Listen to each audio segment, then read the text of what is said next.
You ask Tiger to calculate. This deals with linear inequalities with one unknown. The final result is r equal or smaller than 10. Let's solve it step by step. Isolate the r. Divide both sides by 17.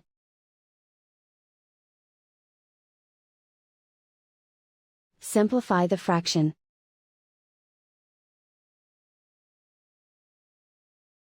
Find the greatest common factor of the numerator and denominator.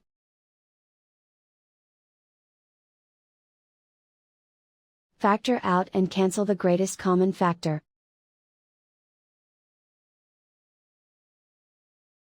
Plot the solution on a coordinate grid. And so the final result is r equal or smaller than 10.